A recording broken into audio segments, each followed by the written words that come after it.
산발적으로 나타나고 있는 지역사회 유행을 차단하기 위해서는 지금부터 2, 3주간 모두의 부단한 노력이 매우 중요합니다. 코로나19는 증상이 미약한 초기부터 감염력이 강하고 전파 속도가 빠른 특성이 있어 역학조사와 진단 검사를 통해 전파를 차단하는 데는 한계가 있습니다.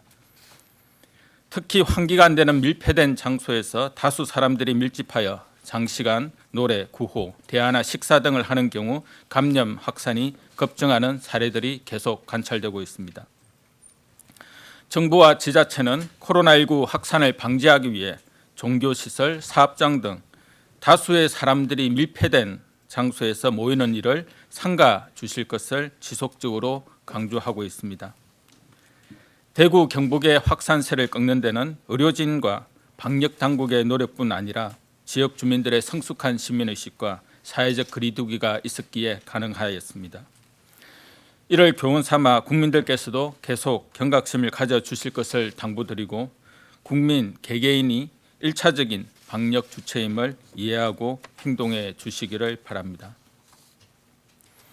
많이 힘드시겠지만 나와 우리 가족, 사회 모두를 위해 사회적 거리두기에 적극 동참해 주시기 바랍니다.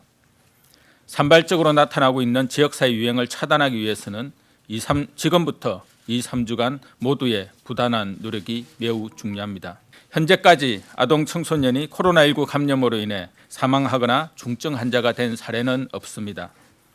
그동안 학교와 유치원, 어린이집 등이 방학과 개학 연기 조치를 한 상태였기 때문에 이 비율이 낮지만 개학을 하는 경우 높아질 가능성도 있습니다. 학교 개학은 아동 청소년들의 감염 가능성을 높일 뿐 아니라 가족을 통한 지역사회 감염 경로가 될 수가 있습니다. 대한감염학회에서도 학생들의 경우 중증 감염 위험은 낮지만 지역사회 전파의 역학적 중심이 될 수 있다는 점에서 휴교를 연장할 것을 공고한 바 있습니다. 또한 코로나19가 하향 국민에 접어들고 있으나 국외 상황과 지역사회의 산발적 감염이 계속되고 있고 사회적 거리두기를 완화할 시기가 아닌 점도 고려하였습니다. 이러한 점들을 고려하여 학교와 유치원, 어린이집의 개학 개원일을 2주간 추가 연기한 것입니다. 이와 더불어 어린이집도 유치원과 동일하게 휴원 기간을 4월 5일까지 연장을 합니다.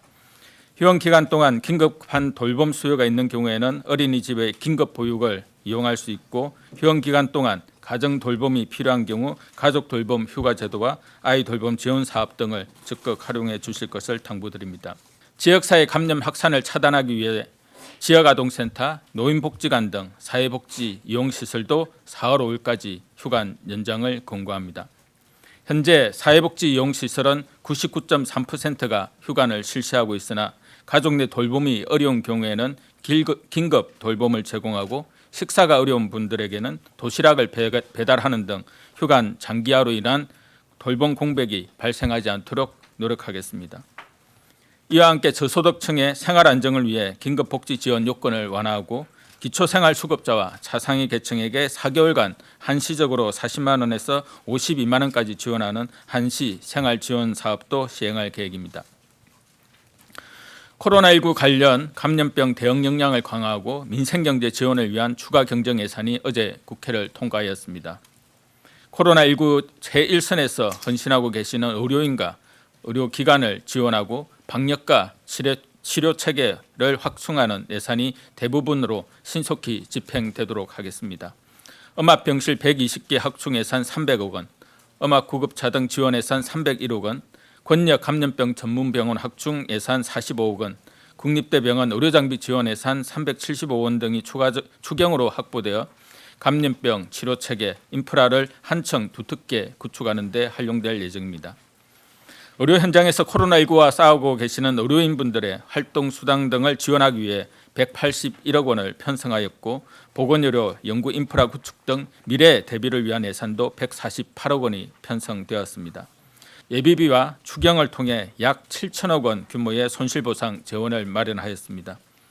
손실 규모가 큰 의료기관은 3, 4월 중 조기 보상을 실시하고 이후 손실보상위원회 논의를 거쳐 최종 보상을 실시하겠습니다.